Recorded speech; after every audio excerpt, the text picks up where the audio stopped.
Haleluya jamani wapendwa katika Bwana, ninawasalimu kwa jina la Yesu aliye hai. Ninazidi kukamilisha somo hii ambayo umeona maandishi hapa inayosema kuhusu kutubu au kuomba msamaha.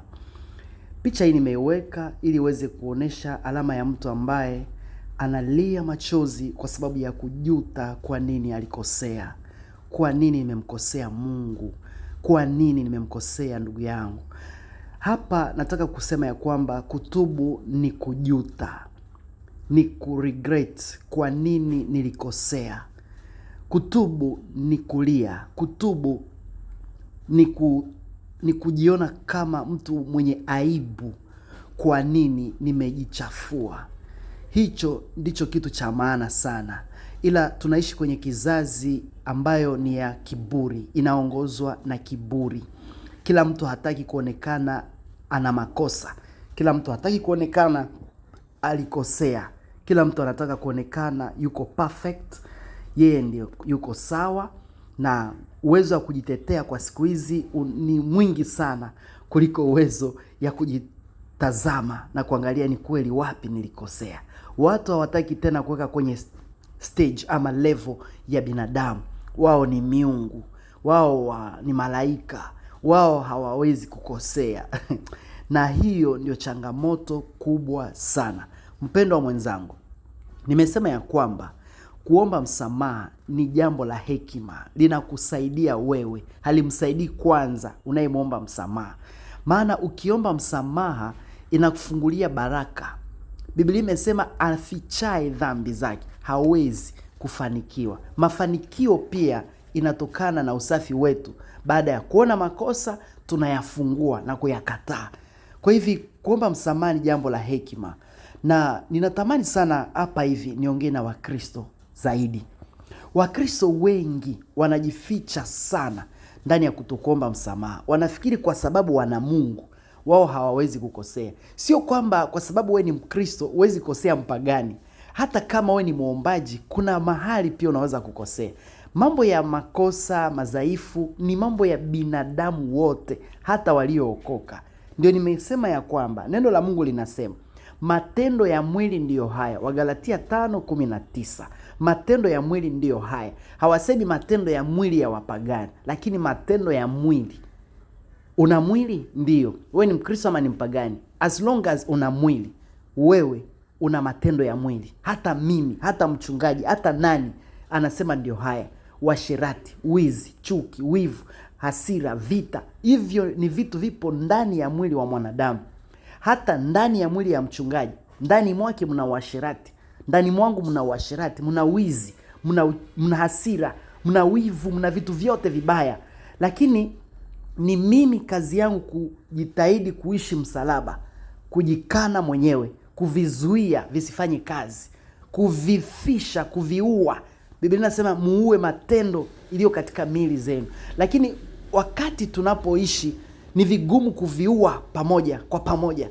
Kwa hivi vinapotokea tunaumiza ndugu zetu, tunawakwaza ndugu zetu, tunawatesa ndugu zetu. Kuna vile tumerithi pia kutoka wazazi, tumerithi kutoka familia. Inafanya tunaonesha tabia fulani isiyofaa. Kwa hivyo hiyo tabia haipendezi jamii. Na sasa wakati umegundua haikupendeza jamii, unahitaji kushuka na kuomba msamaha. Ndugu zangu, watu wengi hawataki kuomba msamaha. Na hapo ndio changamoto.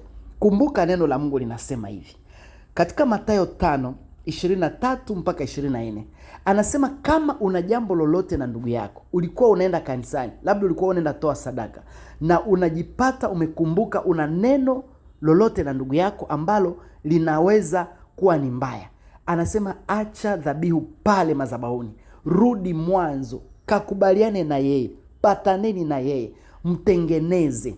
Baadaye utakapomalizana naye, enda sasa utoe dhabihu yako. Dhabihu sio tu pesa. Dhabihu ni kuomba, dhabihu ni kwenda imba, dhabihu ni kwenda kuhubiri, dhabihu ni kwenda kufanya chochote kinachohusu masuala ya Mungu. Lakini watu wa leo hawataki hata kusema mambo ya msamaha. Anapojua wana shida na ndugu yake, walikosana, ni muimbaji tu, Na unapata anatubariki kule mbele, anaimba, lakini wanaomlaumu huku nyuma ni wengi mno. Kwa sababu gani? Anajua aliwakosea, ameupigana nao, lakini moyo wa kushuka hana, hataki hata kunyenyekea.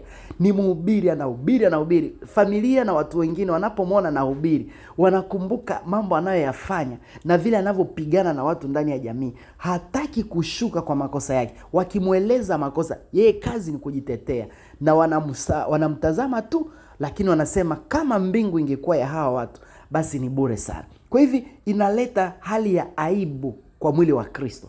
Kwa hivi kuomba msamaha, ndugu yangu, sio kwamba ni kwa sababu ni aibu. Hapana, makosa ni kawaida. Ni nani anafikiri nani hawezi kosea? Sisi wote binadamu tunakosea, lakini ni jambo la hekima kushuka na kuomba msamaha. Wanawake wengi ndani ya manyumba wameharibu ndoa kwa sababu ya kukosa msamaha ndani mwao. Hawajui kuomba msamaha. Anatamani kujieleza. Msamaha sio kueleza kwa nini ulikosea. Msamaha sio kusema nilifanya hivi kwa sababu ilitokea hivi. Kila kitu kina sababu. Kila jambo lina sababu. Hata kizuri kina sababu. Lakini wakati wa makosa haifai ueleze sababu ya kwa nini ulikosea. Na wengi wanaeleza sababu ya kwa nini walikosea kwa sababu hawajui kabisa maana ya msamaha, na hawajui faida za kuomba msamaha. Hajui kwamba anajifaidisha kwanza yeye mwenyewe before amfaidishe yule mtu mwingine. Unajua, msamaha ni kitu ambacho haufai kuomba tu. Msamaha sio kuomba tu. Nimesema kuomba msamaha, lakini nataka kwenda deep. Msamaha sio kuomba tu. Msamaha ni kusihi, ni kulia, ni kumomba kwa dhati kwamba nakusihi unisamee. Yaani msamaha sio kama kuomba chakula. Msamaha ni kitu ambacho umeumiza mtu, unatamani kutibu roho ya ule mtu kwa kumuomba tena kibali cha kukupokea kama alivyokuwa awe na mtazamo kama aliyokuwa nayo kabla hujamkosea. Msamaha ni kitu ambacho unafaa kukichukua kama mtu aliyeshikwa na polisi kwa sababu ya kukosa vibali, labda vya gari, labda ulikuwa kwenye nchi fulani ukasahau passport na ukashikwa na polisi ghafla, na wanasema onesha vibali vyako.